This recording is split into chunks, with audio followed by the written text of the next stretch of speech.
Guarantee ಇದು guarantee news. ಸುದ್ದಿ ಖಚಿತ, ನ್ಯಾಯ ನಿಶ್ಚಿತ. ನಾನು ರಾಧಾ ಹಿರೇಗೌಡರ್, ನನ್ನ ಜೊತೆ ಇದ್ದಾರೆ ಗ್ಯಾರಂಟಿ ನ್ಯೂಸ್ ನ ಎಡಿಟರ್ ಸತೀಶ್ ಆಂಜಿನಪ್ಪ. ಎಸ್ ವೀಕ್ಷಕರೇ, ನಿಮ್ಮ ಗ್ಯಾರಂಟಿ ನ್ಯೂಸ್ ನಿನ್ನೆ ಲಾಂಚ್ ಆಯಿತು 24x7. ಸೊ ನಿನ್ನೆ ನಾವು ಮೂಡ್ ಆಫ್ ಕರ್ನಾಟಕ ನಿಮ್ಮ ಮುಂದೆ ಇಟ್ವಿ. ಮೂಡ್ ಆಫ್ ಕರ್ನಾಟಕ ಸರ್ವೆ 2025 ರಣನೀತಿ ಸಂಸ್ಥೆಯ ಸಹಯೋಗದಲ್ಲಿ ಗ್ಯಾರಂಟಿ ನ್ಯೂಸ್ ಮಾಡಿರುವಂತಹ ಬಿಗ್ ಸರ್ವೆ. ಈ ಸರ್ವೆಯಲ್ಲಿ ನಿನ್ನೆ ಹಲವಾರು ಪ್ರಶ್ನೆಗಳನ್ನ ಜನರ ಮುಂದೆ ಇಟ್ಟಿದ್ವಿ. ಜನ ಇದಕ್ಕೆ ಉತ್ತರವನ್ನು ಕೂಡ ಕೊಟ್ಟಿದ್ದರು. ಆ ಮೂಲಕ 3 ಪೊಲಿಟಿಕಲ್ ಪಾರ್ಟೀಸ್ಗಳು ತಮ್ಮ ತಮ್ಮ ಸ್ಟ್ರಾಟಜಿಗಳನ್ನ ಬದಲಾಯಿಸಿಕೊಳ್ಳೋದಕ್ಕೆ ಸಹಕಾರಿಯಾಗುವಂತಹ ಬಿಗ್ ಸರ್ವೆ ಇದು. ಇವತ್ತು ನಾವು ಮೂಡ್ ಆಫ್ ಕರ್ನಾಟಕ ಪಾರ್ಟ್ 2 ಅಲ್ಲಿದ್ದೇವೆ. ಹಾಗಾದ್ರೆ ಮೂಡ್ ಆಫ್ ಕರ್ನಾಟಕ ಪಾರ್ಟ್ 2 ಅಲ್ಲಿ ಏನಿದೆ? ಎಸ್ಪೆಷಲಿ ಈ ಮೂಡ್ ಆಫ್ ಕರ್ನಾಟಕ ಸರ್ವೆಯಿಂದ ರಾಜ್ಯದ ಜನರಿಗಿಂತ ಪೊಲಿಟಿಕಲ್ ಪಾರ್ಟೀಸ್ಗೆ ತುಂಬಾ ಅನುಕೂಲ ಆಗುವಂತಹ ವಿಚಾರಗಳಿವೆ. ಯಾಕೆ ಅಂತಂದರೆ ಇನ್ನು ಎಲೆಕ್ಷನ್ಗೆ 3 ವರ್ಷ ಬಾಕಿ ಇದೆ. ಎಲೆಕ್ಷನ್ ಮೇಲೆ ಯಾವೆಲ್ಲ ವಿಷಯಗಳು ಪರಿಣಾಮ ಬೀರುತ್ತೆ ಅಂತ ಎಲೆಕ್ಷನ್ ಹೊಸಲಲ್ಲೇ ಗೊತ್ತಾಗುತ್ತೆ. ಆದರೆ ಎಲೆಕ್ಷನ್ಗೆ ನಾವು ಯಾವ ರೀತಿ ಪ್ರಿಪೇರ್ ಆಗಬೇಕು, ಇಲ್ಲಿಯವರೆಗೆ ನಾವು ಎಡವಿದ್ದೇನು, ಮುಂದಿನ ದಿನಗಳಲ್ಲಿ ನಾವು ಯಾವ ರೀತಿ ನಮ್ಮ ಪಾರ್ಟಿಯನ್ನು ಸ್ಟ್ರಾಂಗ್ ಮಾಡಿಕೊಳ್ಳಬೇಕು ಅನ್ನೋ ವಿಚಾರಕ್ಕೆ ಸಂಬಂಧಪಟ್ಟಂತೆ mood of Karnataka is very very very important. ಆ ಮೂಡ್ ಆಫ್ ಕರ್ನಾಟಕವನ್ನ ನಿಮ್ಮ ಮುಂದೆ ಇಡುವಂತಹ ಪ್ರಯತ್ನವನ್ನ ನಿಮ್ಮ ಗ್ಯಾರಂಟಿ ನ್ಯೂಸ್ ಮಾಡ್ತಾ ಇದೆ ವೀಕ್ಷಕರೇ. ಹಾಗಾದ್ರೆ ಮೂಡ್ ಆಫ್ ಕರ್ನಾಟಕ ಪಾರ್ಟ್ 2 ಅಲ್ಲಿ ಏನಿದೆ? ಇಡೀ ಬೆಂಗಳೂರು ಇದೆ. ಎಸ್, ಬೆಂಗಳೂರು ಈ ರಾಜ್ಯದ ರಾಜಧಾನಿ. ಬೆಂಗಳೂರು ಇಡೀ ಕರ್ನಾಟಕ ಅಲ್ಲ, ಭಾರತ ಅಲ್ಲ, ಇಡೀ ವಿಶ್ವದಾದ್ಯಂತ ಫೇಮಸ್. ಕರ್ನಾಟಕದಲ್ಲಿ, ಅದರಲ್ಲೂ ಬೆಂಗಳೂರಲ್ಲಿ ಆಗುವಂತಹ ಸಣ್ಣ ಬದಲಾವಣೆಗಳು ಕೂಡ ವಿಶ್ವ ಮಟ್ಟದಲ್ಲಿ ದೊಡ್ಡ ಸುದ್ದಿ ಆಗ್ತವೆ. ಇಲ್ಲಿ ಕಸ ದೊಡ್ಡ ಸುದ್ದಿ ಆಗುತ್ತೆ, ಇಲ್ಲಿ ರಾಜಕಾರಣಿಗಳು ದೊಡ್ಡ ಸುದ್ದಿ ಆಗ್ತಾರೆ, ಇಲ್ಲಿನ ಸಣ್ಣ ಪುಟ್ಟ ಟ್ರಾಫಿಕ್ ಕೂಡ ದೊಡ್ಡ ಸುದ್ದಿ ಆಗುತ್ತೆ. ಅಷ್ಟೇ ಅಲ್ಲ, ಬೆಂಗಳೂರಿನ ಹಲವಾರು ಘಟನೆಗಳು ಇಡೀ ವಿಶ್ವದಾದ್ಯಂತ ಮಳೆ ಬಂದರೂ ಕೂಡ ದೊಡ್ಡ ಸುದ್ದಿ ಆಗುತ್ತೆ. ಹಾಗೆ ಬೆಂಗಳೂರಿನ ರಾಜಕೀಯ ಕೂಡ ತುಂಬಾ ದೊಡ್ಡದೇ. ಯಾಕೆಂದ್ರೆ ಬೆಂಗಳೂರಿನಲ್ಲಿ ಒಂದು ಕಾರ್ಪೊರೇಷನ್ ಎಲೆಕ್ಷನ್ಗೆ ವಹಿಸಬಹುದಾದಂತಹ ಶಕ್ತಿಯ ಅಂದಾಜು ಎಲ್ಲರಿಗೂ ಇದೆ ಅಂತ ಅನ್ಸುತ್ತೆ. ಬಲ ಅಂತಂದ್ರೆ ಕೇವಲ ರಾಜಕೀಯ ಬಲ ಅಲ್ಲ, ಎಲ್ಲ ರೀತಿಯ ಬಲ. ಹಾಗಾದರೆ ಬೆಂಗಳೂರಿನ ಒಟ್ಟು 28 ಕ್ಷೇತ್ರಗಳು. ಆ 28 ಕ್ಷೇತ್ರಗಳಲ್ಲಿ ಪ್ರತಿಯೊಂದು ಕ್ಷೇತ್ರದ ಇಂಚಿಂಚು ಮಾಹಿತಿ ನಿಮ್ಮ ಮುಂದೆ ಇಡ್ತೀವಿ. ಹಾಗೆ ನೋಡಿದ್ರೆ ದೊಡ್ಡ ದೊಡ್ಡ ನಾಯಕರು ಇರುವಂತಹ ಬೆಂಗಳೂರಿನಲ್ಲಿ ಈಗಲೂ ಕೂಡ ಅದೇ ರೀತಿಯಾದಂತಹ ಟ್ರೆಂಡ್ ಇದೆಯಾ, ಅಥವಾ ಬೆಂಗಳೂರಿನಲ್ಲಿ ಜನ ಬದಲಾವಣೆಯನ್ನ ಬಯಸ್ತಾ ಇದ್ದಾರಾ? ಪ್ರತಿಯೊಂದು ಕ್ಷೇತ್ರದಲ್ಲೂ ಕೂಡ ಹಾಲಿ ಶಾಸಕರ ಬಗ್ಗೆ ಜನರಿಗೆ ಪ್ರೀತಿ ಇದೆಯಾ, ಅಥವಾ ಅವ್ರು ತೊಲಗಿದ್ರೆ ಸಾಕಪ್ಪ ಅಂತ ಜನ ಕಾಯ್ತಾ ಇದ್ದಾರಾ? ಎಸ್, ಪ್ರತಿಯೊಂದು ಕ್ಷೇತ್ರದ ಇಂಚಿಂಚು ಮಾಹಿತಿಯನ್ನ ಇವತ್ತು ಮೂಡ್ ಆಫ್ ಕರ್ನಾಟಕದಲ್ಲಿ ನಿಮ್ಮ ಮುಂದೆ ಇಡ್ತೀವಿ ವೀಕ್ಷಕರೇ. ಇದು mood of Karnataka survey 2025.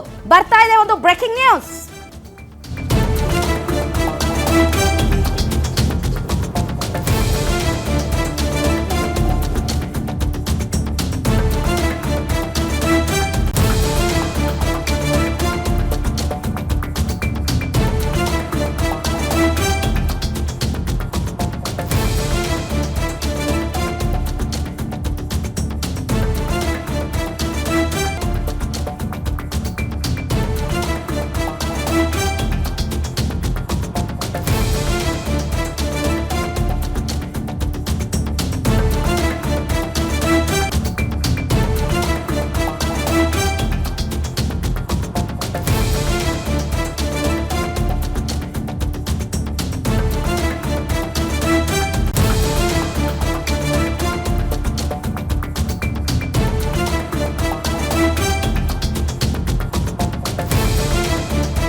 S, guarantee news ಬಿಚ್ಚಿಡಲಿದೆ hitech secret. Yes, hitech city, garden city, silicon city, hardcore city, ಅಬಾಬಾಬಾ, ಒಂದ ಎರಡ ಬೆಂಗಳೂರಿಗೆ ಹೆಸರು. ಬೆಂಗಳೂರಿನಲ್ಲಿ ಯಾರು ಅಧಿಪತ್ಯವನ್ನ ಸಾಧಿಸ್ತಾರೆ ಅವರಿಗೆ ಅತಿ ಹೆಚ್ಚು ಪಾಲು ಸರ್ಕಾರದಲ್ಲಿ ಇರುತ್ತೆ.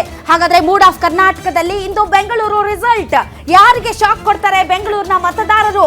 ನಿಜಕ್ಕೂ ಕೂಡ ತಮ್ಮ ತಮ್ಮ MLAಗಳನ್ನ ಭದ್ರಪಡಿಸಿಕೊಳ್ಳುವಂತಹ ರೀತಿಯಲ್ಲಿ ಜನರ ಆಕಾಂಕ್ಷೆಗಳಿವೆಯಾ ಅಥವಾ ಅವ್ರನ್ನ ಓಡಿಸಿದ್ರೆ ಸಾಕು ಅಂತ ಇದ್ದಾರಾ ಈ ಬೆಂಗಳೂರಿನ ಜನ? ಬೆಂಗಳೂರಿನ 28 ಕ್ಷೇತ್ರಗಳಲ್ಲಿ ಯಾವ ರೀತಿಯಾದಂತಹ ಟ್ರೆಂಡ್ ಈಗ ಇದೆ?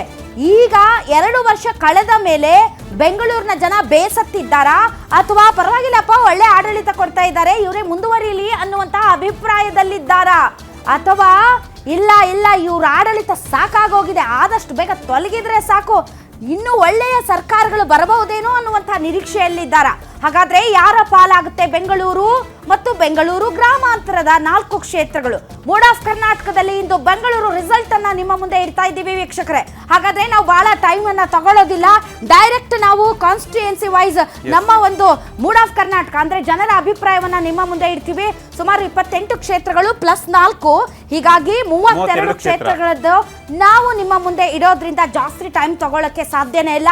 ಫಸ್ಟ್ ಕಾನ್ಸ್ಟಿಟ್ಯೂಯೆನ್ಸಿ, ಮೊದಲ ವಿಧಾನಸಭಾ ಕ್ಷೇತ್ರ ವಿಜಯನಗರ ವಿಧಾನಸಭಾ ಕ್ಷೇತ್ರ. ಎಸ್, ವಿಜಯನಗರ ವಿಧಾನಸಭಾ ಕ್ಷೇತ್ರ. ವಿಜಯನಗರ ಇದು ತುಂಬಾ ಮುಂದುವರೆದ ಅಭಿವೃದ್ಧಿ ಹೊಂದಿರುವಂತಹ ವಿಧಾನಸಭಾ ಕ್ಷೇತ್ರ.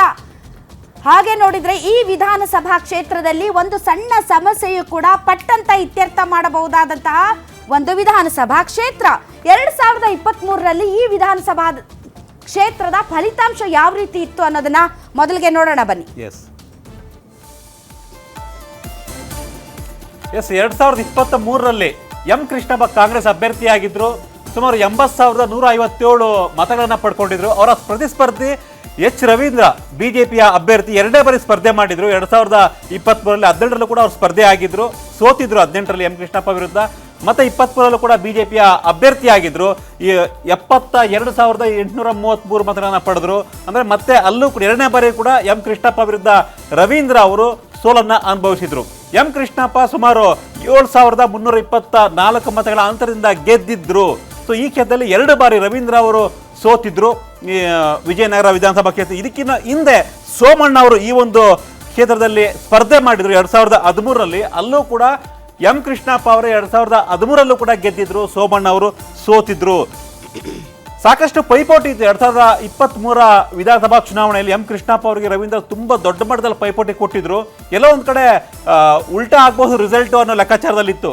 JDS ಅಭ್ಯರ್ಥಿ ಇಲ್ಲಿ ಒಂದ್ ರೀತಿ ಒಂದು ಕಮಾಲ್ ಮಾಡಿದ್ರು ಅನ್ಸುತ್ತೆ. ಯಾಕಂದ್ರೆ ಎಂ ಕೃಷ್ಣಪ್ಪ ಅವ್ರು ಗೆಲ್ಲಬೇಕು ಅಂದ್ರೆ ಅಲ್ಲಿ ಒಕ್ಕಲಿಗ ಸಮುದಾಯದ ಮತಗಳು ಬೇಕಾಗಿತ್ತು ಹೆಚ್ಚಿನ ಒಂದು ರೀತಿಯಲ್ಲಿ. ಹಾಗಾಗಿ ಎಂ ಕೃಷ್ಣಪ್ಪಗೆ ಗೆಲ್ಲು ಪೈಪೋಟಿ ತುಂಬಾ ಮತಗಳ ಪ್ರಾಬಲ್ಯ ಇರುವಂತಹ ಕ್ಷೇತ್ರ ಇದು. ಜಾತಿ ಬಲ ಸೇರಿದಂತೆ ಎಲ್ಲಾ ಬಲದಲ್ಲೂ ಕೂಡ ಲೇಔಟ್ ಕೃಷ್ಣಪ್ಪ ಅಂತ ಫೇಮಸ್ ಆಗಿರುವಂತಹ ಕೃಷ್ಣಪ್ಪನವರು ತುಂಬಾ ಬಲಶಾಲಿಯಾಗಿದ್ದಾರೆ. ಈ ಬಾರಿ 2023ರಲ್ಲಿ ಏನಾಗಬಹುದು ಅನ್ನುವಂತಹ ಎಲ್ಲ ಊಹೆಗಳನ್ನ ಮೀರಿ ಅವರು ಗೆದ್ದಿದ್ರು. ಹಾಗೆ ನೋಡಿದ್ರೆ ಈ ವಿಧಾನಸಭಾ ಕ್ಷೇತ್ರ ಏನಿದೆ ಇದರಲ್ಲಿ ಯಾರು ಗೆಲ್ತಾರೆ ಅವರು ಮಂತ್ರಿಗಳಾಗುವಂತಹ ಅದೃಷ್ಟವನ್ನ ಪಡ್ಕೊಳ್ತಾರೆ. ಸೊ ವಿಜಯನಗರ ವಿಧಾನಸಭಾ ಕ್ಷೇತ್ರದ ಬ್ಯೂಟಿ ಏನು ಅಂತಂದ್ರೆ ಈ ಕ್ಷೇತ್ರದಲ್ಲಿ ಯಾರು ಗೆಲ್ತಾರೆ ಅವರು ಮಂತ್ರಿ ಪದವಿಯನ್ನ ಪಡೆಯುವಂತಹ ಒಂದು ಅದೃಷ್ಟ ಇರುವಂತಹ ಕ್ಷೇತ್ರ. ಮೊದಲು ಬಿನ್ನಿಪೇಟೆ ಕ್ಷೇತ್ರಕ್ಕೆ ಬಂದಿತ್ತು, ಮತ್ತೆ ಕ್ಷೇತ್ರ ಪುನರ್ವಿಂಗಡಣೆಯ ನಂತರ ಇದು ಈಗ ವಿಜಯನಗರ ಕ್ಷೇತ್ರ ಆಗಿದೆ. 3 ಅವಧಿಗೆ 3 ಪಕ್ಷಗಳಿಂದ ಇಲ್ಲಿ ವಿ ಸೋಮಣ್ಣ ಅವರು ಆಯ್ಕೆಯಾಗಿದ್ರು. 3 ಪಕ್ಷಗಳಿಂದ JDS, ಬಿಜೆಪಿ, ಕಾಂಗ್ರೆಸ್ 3 ಪಕ್ಷಗಳಿಂದ ಸೋಮಣ್ಣನವರು ಇಲ್ಲಿ ಆಯ್ಕೆಯಾಗಿದ್ದರು. ಆದರೆ ಸೋಮಣ್ಣನವ್ರನ್ನ ಓವರ್ಟೇಕ್ ಮಾಡಿ ಸತತವಾಗಿ ಗೆಲುವನ್ನ ಸಾಧಿಸಿಕೊಂಡು ಬರ್ತಾ ಇರೋದು ಎಂ ಕೃಷ್ಣಪ್ಪ ಅವರು. ಎಂ ಕೃಷ್ಣಪ್ಪ ಅವರು ರಾಜ್ಯದ ಶ್ರೀಮಂತ ಶಾಸಕರಲ್ಲಿ ಒಬ್ಬರು. ಈ ರಾಜ್ಯದ ರಿಚೆಸ್ಟ್ MLA ಅಲ್ಲಿ ಇವರು ಕೂಡ ಒಬ್ರು, ಇವ್ರ ಮಗನೂ ಒಬ್ರು. ಸೊ ಇವರು ಒಬ್ರು, ಇವ್ರ ಮಗನೂ ಒಬ್ರು, ಇಬ್ರು. ಮತ್ತೆ ತಂದೆ ಮಗ ಅಲ್ವಾ ಸತೀಶ? ಇವ್ರನ್ನ ಹೆಂಗೆ ನೀನ್ ಬೇರೆ ಬೇರೆ ಮಾಡೋದಕ್ಕೆ ಸಾಧ್ಯ? ತಂದೆ ಬೇರೆ ಮಗ ಬೇರೆ ಅಂತ ಅನ್ನಕ್ಕಾಗುತ್ತಾ? ಸೊ ಹೀಗಾಗಿ ಇಲ್ಲಿ ಅತಿ ಹೆಚ್ಚು ಬಿಜೆಪಿ ಕಾರ್ಪೊರೇಟರ್ಸ್ ಇದ್ರೂ ಕೂಡ ಎಂ ಕೃಷ್ಣಪ್ಪ ಅವರು ಗೆಲುವನ್ನ ಸಾಧಿಸಿಕೊಂಡು ಬರ್ತಾ ಇರೋದು ಎಂ ಕೃಷ್ಣಪ್ಪ ಅವರ ತಾಕತ್ತು. ಹಾಗಾದ್ರೆ ಎಂ ಕೃಷ್ಣಪ್ಪ ಅವರ ವರ್ಚಸ್ಸು ಈಗಲೂ ಹಾಗೆ ಇದೆಯಾ? ಇದು 2023 ನಾವು ಹೇಳಕ್ಕೆ ಹೊರಟಿರೋದು ಈಗಿನದು ಅಂದ್ರೆ 2025ರದ್ದು. 2025ರಲ್ಲಿ ವಿಜಯನಗರದ ಜನರ ಮೂಡ್ ಹೇಗಿದೆ? ಕೃಷ್ಣಪ್ಪನವರ ಪರವಾಗಿಯೇ ಒಲವಿದೆಯಾ ಅಥವಾ ಕೃಷ್ಣಪ್ಪ ಅವ್ರು ಬೇಡಪ್ಪ ಬೇರೆಯವ್ರು ಬಂದ್ರೆ ಚೆನ್ನಾಗಿರುತ್ತೆ ಅಂತ ಜನ ಅಂದುಕೊಳ್ತಾ ಇದ್ದಾರಾ? ಹಾಗೆ ನೋಡಿದರೆ ಈ ಕ್ಷೇತ್ರದಲ್ಲಿ ಒಂದು ರಸ್ತೆ ಗುಂಡಿ ಬಿದ್ದರೂ ಕೂಡ ಕಣ್ಣು ಮುಚ್ಚಿ ತೆಗೆಯುವಷ್ಟರಲ್ಲಿ ಕ್ಲೀನ್ ಆಗಿ ಗುಂಡಿ ಮುಚ್ಚಿಬಿಡ್ತಾರೆ. ಅಷ್ಟರ ಮಟ್ಟಿಗೆ ಯಾವುದೇ ರೀತಿಯಾದಂಥ ಸಣ್ಣ ಲೋಪ ಇಲ್ಲದೆ ಇರೋ ತರ ಅಲ್ಲಿನ ಶಾಸಕರು ಕಾರ್ಯವನ್ನ ನಿರ್ವಹಿಸಿಕೊಂಡು ಬರ್ತಾ ಇದ್ದಾರೆ. ಒಂದು ಇಂಡಿಯನ್ ಫ್ಲಾಗ್ ಅಂತ ಮಾಡಿದ್ದಾರೆ. ಅದು ಈಗ ಒಂದು ರೀತಿ ಹಾಟ್ ಫೇವ್ರೇಟ್ ಜಾಗ ಪ್ರವಾಸಿಗರಿಗೆ. ಅಷ್ಟರ ಮಟ್ಟಿಗೆ ರಸ್ತೆಗಳೆಲ್ಲ ವೈಟ್ ಟಾಪಿಂಗ್ ಎಲ್ಲ ಆಗಿದ್ದಾವೆ. ಅಂಡ್ ಇಲ್ಲಿ ಒಂದು ಸ್ಟೇಡಿಯಂ ಇದೆ. ಸಾಂಸ್ಕೃತಿಕವಾಗಿ ಹಲವಾರು ಕಾರ್ಯಕ್ರಮಗಳು ನಡೀತಾ ಇರ್ತವೆ. ವಿಜಯನಗರ ತುಂಬಾ ಯಾವಾಗಲೂ ಕೂಡ ಒಂಥರ ಎಲ್ಲರಿಗೂ ಇಷ್ಟ ಆಗುವಂತಹ ಒಂದು ಏರಿಯಾ. ಬಹಳಷ್ಟು ಜನ ಅಲ್ಲಿ ಮನೆಗಳನ್ನ ಬಾಡಿಗೆ ಮನೆ ತಗೊಂಡು ಆರಾಮಾಗಿ ಇರೋದಕ್ಕೆ ಬಯಸ್ತಾರೆ. ಬಟ್ ಈಗಿರುವಂತಹ ಪ್ರಶ್ನೆ, ಈಗ 2025 ವಿಜಯನಗರ ವಿಧಾನಸಭಾ ಕ್ಷೇತ್ರದಲ್ಲಿ ಎಂ ಕೃಷ್ಣಪ್ಪ ಅವರ ಹವಾ ಹಾಗೆ ಇದೆಯಾ ಅಥವಾ ಜನರ ಮೂಡ್ ಬದಲಾಗಿದೆಯಾ? ಏನ್ ಹೇಳ್ತಾ ಇದ್ದಾರೆ ವಿಜಯನಗರದ ಜನ? ಬನ್ನಿ ನೋಡೋಣ ಒಂದೊಂದೇ ಪಾಯಿಂಟ್ಸ್. ವಿಜಯನಗರ ಕ್ಷೇತ್ರ ಈಗಲೂ ಕೂಡ ಕಾಂಗ್ರೆಸ್ನ ಭದ್ರಕೋಟೆ. 4 ಬಾರಿ ಗೆದ್ದರೂ ಕೂಡ ಕೃಷ್ಣಪ್ಪ ಅವರಿಗೆ ಕ್ಷೇತ್ರದ ಮೇಲೆ ಹಿಡಿತಾ ಇದೆ. ಅಲ್ಲಿಯ ಜನ ಈಗಲೂ ಕೂಡ ಕೃಷ್ಣಪ್ಪ ಅವರಿಗೆ ತಮ್ಮ ಒಲವನ್ನ ವ್ಯಕ್ತಪಡಿಸ್ತಾ ಇದ್ದಾರೆ. That is the mood of Karnataka. 2023 ಕಳೆದು 2 ವರ್ಷಗಳಾಯ್ತು. 2 ವರ್ಷಗಳಾದ ಮೇಲೆ ಬಹಳ ಆಡಳಿತ ವಿರೋಧಿ ಅಲೆ ಇರುತ್ತೆ. ಆ ಆಡಳಿತ ವಿರೋಧಿ ಅಲೆಯಲ್ಲಿ ಶಾಸಕರುಗಳು ಹಲವಾರು ಬಾರಿ ಕೊಚ್ಕೊಂಡು ಹೋಗ್ಬಿಡ್ತಾರೆ. ಬಟ್ ಸ್ಟಿಲ್ ವಿಜಯನಗರ ಕ್ಷೇತ್ರದಲ್ಲಿ ಎಂ ಕೃಷ್ಣಪ್ಪ ಅವರ ಪರವಾಗಿ ಒಲವಿದೆ. 4 ಬಾರಿ ಗೆದ್ದಿರುವಂತಹ ಕೃಷ್ಣಪ್ಪ ಅವರ ವರ್ಚಸ್ಸಿನ ಮೇಲೆ ಒಂದಿಷ್ಟು ಕೂಡ ಹೆಚ್ಚು ಕಡಿಮೆ ಆಗಿಲ್ಲ. ನೆಕ್ಸ್ಟ್ ಪಾಯಿಂಟ್, ಅಭಿವೃದ್ಧಿ ಹೊಂದಿರುವ ಪ್ರದೇಶಗಳ ಕ್ಷೇತ್ರ ಎಂಬ ಹೆಗ್ಗಳಿಕೆ. ನಾನು ಆಗ್ಲೇ ಹೇಳಿದ್ದೇನೆ, ಗ್ಯಾರಂಟಿ ಸ್ಕೀಮ್ಗಳಿಂದ ಜನ ನಮ್ಮ ಪರ ಇದ್ದಾರೆ ಅನ್ನುವಂತಹ ನಂಬಿಕೆ ಮತ್ತು ಗ್ಯಾರಂಟಿ ಸ್ಕೀಮ್ಗಳನ್ನ ಅತಿ ಹೆಚ್ಚು ಜನರಿಗೆ ತಲುಪಿಸುವ ನಿಟ್ಟಿನಲ್ಲಿ ಕಾಂಗ್ರೆಸ್ ಪಾರ್ಟಿ ತುಂಬಾ ಚೆನ್ನಾಗಿ ಅಲ್ಲಿ ಕೆಲಸ ಮಾಡಿದೆ. ಗ್ಯಾರಂಟಿ ಸ್ಕೀಮ್ಗಳಿಂದ ನಮಗೆ ಹೆಲ್ಪ್ ಆಗಿದೆ ಅಂತ ಜನ ಹೇಳ್ತಾ ಇದ್ದಾರೆ. ಗ್ಯಾರಂಟಿ ಸ್ಕೀಮ್ಗಳು ನಮ್ಮನ್ನ ತಲುಪಿವೆ ಅಂತ ಹೇಳ್ತಾ ಇದ್ದಾರೆ. ಹೀಗಾಗಿ ಗ್ಯಾರಂಟಿ ಸ್ಕೀಮ್ಗಳು ನಮ್ಮ ಪರ ಇದೆ ಅಂತ ಜನ ಒಲವನ್ನ ವ್ಯಕ್ತಪಡಿಸಿರೋದು ಆಬ್ವಿಯಸ್ಲಿ ಅದು ಕಾಂಗ್ರೆಸ್ಗೆ plus point. Next, so Ahinda ಪ್ರಜ್ಞಾವಂತರೇ ನಮ್ಮ ಶಕ್ತಿ ಅಂತ ಇದೆ ಕಾಂಗ್ರೆಸ್. ಶಾಸಕ ಎಂ ಕೃಷ್ಣಪ್ಪ ಜನರಿಗೆ ಸುಲಭವಾಗಿ ಸಿಗ್ತಾರೆ. That is very very important. ಯಾವುದೇ ಒಬ್ಬ ಶಾಸಕ ನನ್ನ ಸಮಸ್ಯೆಗಳಿಗೆ ಸ್ಪಂದಿಸಬೇಕು ಅಂತ ಮತದಾರ ಬಯಸೋದು ಕ್ವೈಟ್ ಕಾಮನ್. ಆದರೆ ಕಾಮನ್ ಮೆನ್ಗೆ ಸಿಗಬೇಕಾಗಿರೋದು ಅಷ್ಟೇ ಕಾಮನ್ ಆದಂತಹ ವಿಷಯ. ಆದರೆ ನಮ್ಮ ಶಾಸಕರುಗಳು ಸಾಕ್ಷಾತ್ ದೇವರುಗಳು. ಕೈ ಮುಗಿದ್ರು ಕೂಡ ಅವರು ಆಕಾಶದಿಂದ ಧರೆಗಿಳಿದು ಬರದೇ ಇಲ್ಲ. ಫೋನ್ ಏನು ಅವ್ರ ಮುಖ ನೋಡಕ್ಕೆ ಚಾನ್ಸ್ ಸಿಗಲ್ಲ. ಅಂಥದ್ರಲ್ಲಿ ಎಂ ಕೃಷ್ಣಪ್ಪ ಅವರು ಈಸಿಯಾಗಿ ಜನರಿಗೆ ಸಿಗ್ತಾರೆ ಅನ್ನುವಂತಹ ಒಂದು ಅಭಿಪ್ರಾಯ ಇದೆ. ನೆಕ್ಸ್ಟ್, ಎಂ ಕೃಷ್ಣಪ್ಪ ಕ್ಷೇತ್ರದಲ್ಲೇ ಇರ್ತಾರೆ. ಅವ್ರು ಬೆಳಗ್ಗೆ ಸಂಜೆವರೆಗೂ ಅವ್ರ ಮನೆಗೆ ಬರುವಂತ ವಿಸಿಟರ್ಸ್ಗೆ ಮತದಾರ ಬರ್ತಾರೆ, ಜನ ಬರ್ತಾರೆ, ಎಲ್ಲರಿಗೂ ಕೂಡ ಅಲ್ಲೇ ತಿಂಡಿ ಊಟ ಎಲ್ಲ ಅರೇಂಜ್ ಮಾಡಿರ್ತಾರೆ, ಸಿಗ್ತಾ ಇರ್ತಾರೆ ಅವ್ರಿಗೆ. ಅದು ದೊಡ್ಡ ಪ್ಲಸ್ ಪಾಯಿಂಟ್ ಅವ್ರಿಗೆ. ಸೊ ಇದ್ರ ಜೊತೆಗೆ ಬೆಲೆ ಏರಿಕೆ ತುಷ್ಟೀಕರಣದ ಲಾಭ ಪಡೆಯೋದಕ್ಕೆ ಬಿಜೆಪಿ ಬಹು ದೊಡ್ಡ ಪ್ಲಾನ್ ಮಾಡ್ತಾ ಇದೆ. 2 ಬಾರಿ ಸೋತಿದ್ರು ಕೂಡ ರವೀಂದ್ರ ಕ್ಷೇತ್ರದಲ್ಲಿ ಅವರು ಕೂಡ ಮತ್ತೆ ಗೆಲ್ಲಬೇಕು ಅನ್ನೋ ಒಂದು ಪ್ರಯತ್ನ ಮಾಡ್ತಾ ಇದ್ದಾರೆ. ತುಂಬಾ ಆಕ್ಟಿವ್ ಆಗಿದ್ದಾರೆ.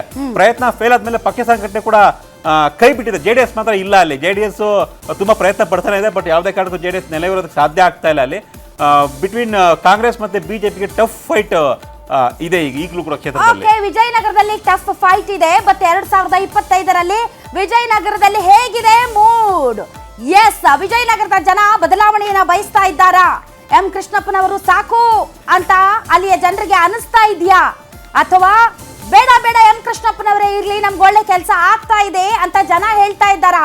ಹಾಗಾದ್ರೆ ಮೂಡ್ ಆಫ್ ಕರ್ನಾಟಕ ವಿಜಯನಗರದಲ್ಲಿ ಏನು? ಬನ್ನಿ ನೋಡೋಣ. ವಿಜಯನಗರದಲ್ಲಿ ಜನ ಏನು ಬಯಸ್ತಾ ಇದ್ದಾರೆ ಅಂತ ಅಂದರೆ, ಎಸ್, ಕಾಂಗ್ರೆಸ್ ಪರ ಒಲವು ಹಾಗೆಯೇ ಮುಂದುವರೆದಿದೆ.